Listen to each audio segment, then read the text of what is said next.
हमारे साथ मौजूद हैं दिफाई तज्जियाकार ब्रिगेडियर रिटायर्ड फारूक हमीद साहब। ब्रिगेडियर साहब, thank you so much for your time sir. Bharat ने जिस तरह कनाडा और अमेरिका में अपने मुखालफिन को कत्ल करने का पैटर्न इस्तेमाल किया है, पाकिस्तान में भी उसी तरह की हिकमत अमली अपनाई जा रही है। भारतीय दहशतगर्दी का ये जो ट्रेंड है खित्ते में और खास तौर पर पाकिस्तान के लिए कितना खतरनाक है?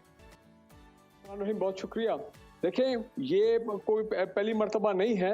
पहले भी भारत जो है, उनकी जो एजेंसीज हैं वो पाकिस्तान के अंदर दहशतगर्दी के लिए अपने प्रॉक्सीज को इस्तेमाल करती हैं, यहाँ के लोकल लोगों को इस्तेमाल करती हैं और बाहर उधर से भी उनके लोग आते हैं अक्रॉस द बॉर्डर और पाकिस्तान के अंदर फिर वो टारगेट करते हैं लोगों को, पर्सनालिटीज़ को।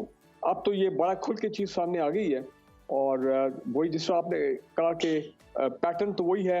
इन्होंने कनाडा में भी जाके यही किया, सिखों के खिलाफ अमेरिका में भी कोशिश की और गल्फ के अंदर भी ऐसी खबरें आई हैं, इनके जो लोग हैं वो करते रहे।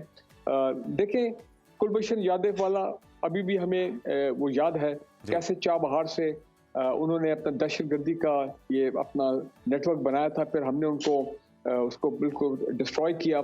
बलूचिस्तान में और कराची में वो दहशतगर्दी करते थे, लेकिन ये जो है ना कि टारगेटेड किलिंग करवाना, ये अब ये जो फिनोमेना है ये बढ़ता जा रहा है। और आपने नोट किया होगा पीछे कुछ ऐसे किलिंग्स हुई है पाकिस्तान में जो जिसको वाकई एक बड़ी शक की निगाह से देखा गया कि ये किन लोगों ने किलिंग्स की हैं।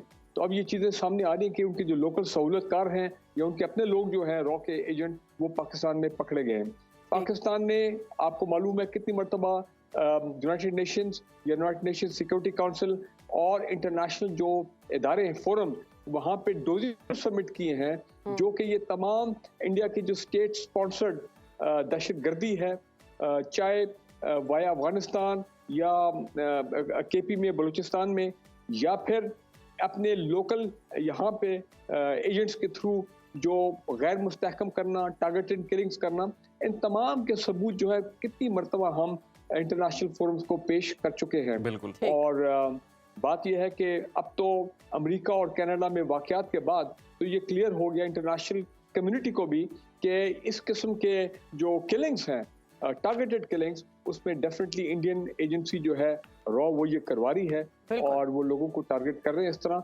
तो मेरा ख्याल ये है कि इस पे हमें अपना जो प्रेशर है, हमें जो कम्युनिकेशन है विद इंटरनेशनल एजेंसीज वो कायम रखनी चाहिए। और जाहिर बात है जो उनके लोकल नेटवर्क हैं, जो लोकल फैसिलिटेटर्स हैं, उनको हमारी इंटेलिजेंस एजेंसीज, सिविलियन हो, मिलिट्री एजेंसीज हों, और जितने हमारे काउंटर टेररिज्म डिपार्टमेंट के लोग हैं, जाहिर बात है एक बड़ा कोऑर्डिनेटेड और इंटीग्रेटेड एक्शन है, इंटेलिजेंस बेस्ड ऑपरेशन है कि उनको आइडेंटिफाई किया जाए, उन नेटवर्क्स को यहाँ पे जो है उनको उनका किला कुमा किया जाए। और मेरा ख्याल है कि इसी का शायद नतीजा है कि ये लोग जो हैं ये रंगे हाथों पकड़े गए हैं, उन्होंने इतराफ़ भी कर लिया है और आई एम श्योर कि इससे और उनके जो नेटवर्क हैं पाकिस्तान में और मुख्तलिफ शहरों में वो भी उनको बेनकाब किया जाएगा। ये जो कई दफ़ा हम सुनते हैं कि पाकिस्तान में फलां शहर में जनाब जो हमारे कम्युनिटीज़ हैं उनमें मिसाल के तौर पे क्रिश्चियन कम्युनिटी, सडनली जनाब वहाँ पे हंगामा हो गया।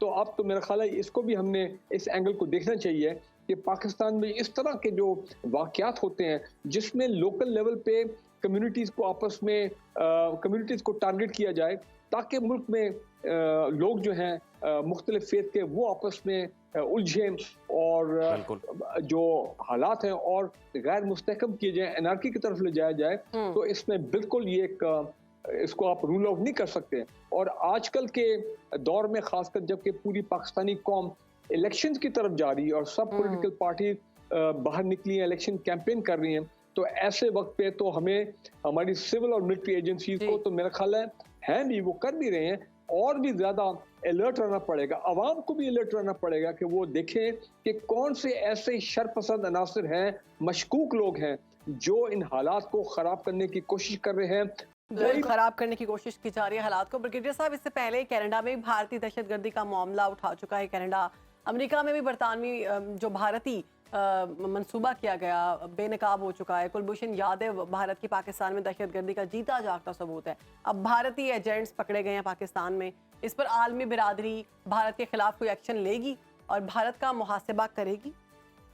मैं तो समझता हूँ पहले भी जब पाकिस्तान ने 3 मरतबा डोजियर समिट किए थे, भारत की ये तमाम इस किस्म की जो प्रो टेररिज्म एक्टिविटीज हैं पाकिस्तान के अंदर, चाहे वो बाहर से हों चाहे उनके एजेंट आके यहाँ पे करें, तो पाकिस्तान ने तो सारे सबूत पेश कर दिए हुए हैं और हम रेगुलरली उनको अपडेट भी कर रहे हैं। लेकिन मेरा नहीं ख्याल है कि जो वेस्टर्न वर्ल्ड है, वैसे तो ठीक है, अभी कनाडा के डिप्लोमेटिक ताल्लुकात में बहुत तनाव आया है भारत के साथ, अमेरिकन का भी जो है थोड़ा सा ल्यूकवार्म हुआ है मामला इसमें। लेकिन अगर आप समझते हैं कि वो वेस्टर्न कंट्रीज, इंटरनेशनल कम्युनिटी इनके खिलाफ कोई कार्रवाई करेगी, कुछ सैंक्शन होंगे, या कि हाँ पीछे ह्यूमन राइट वॉच ने ये बात की है और इंडियंस को बड़ा इसके कसूरवार ठहराया है कि इंडिया के अंदर ह्यूमन राइट्स एक्टिविटीज और ये जो वायलेशन हो रही है। लेकिन इससे ज्यादा मैं नहीं समझता हूँ कि वो करेंगे, क्योंकि उनके मफादात हैं, उनके इकोनॉमिक मफादात हैं, उनके सिक्योरिटी के मफादात हैं, उनकी डिफेंस कोऑपरेशन है इंडिया के साथ, उनके चीन के हवाले से इंडिया के साथ बड़ी कोऑपरेशन है, सीपैक के हवाले से वो की जो ऑपोजिशन है उसके अलावा उसके हवाले से इंडिया के साथ उनके बड़े ताल्लुकात हैं। तो मेरा नहीं ख्याल है कि वो इससे ज़्यादा शायद ही कोई कंडेमेशन कहीं से आ जाए। अगर आप समझते हैं कि यूनाइटेड नेशन का कोई इदारा, अब आप समझते हैं कि यूनाइटेड नेशन सिक्योरिटी काउंसिल को ऐसा करेगी, सवाल ही पैदा नहीं होता, क्योंकि वो वेस्टर्न नेशन जो है वो बिल्कुल इस वक्त इंडिया को के खिलाफ कोई ऐसी बात नहीं करेंगे, क्योंकि मैं जिसमें उनके ऑल राउंड मफादात हैं इंडिया के साथ। जी बिल्कुल, ब्रिगेडियर रिटायर्ड फारूक हमीद साहब, बहुत शुक्रिया आपके वक्त का। सुनो, पाकिस्तान को आपने वक्त दिया, अपना तज्जिया पेश किया।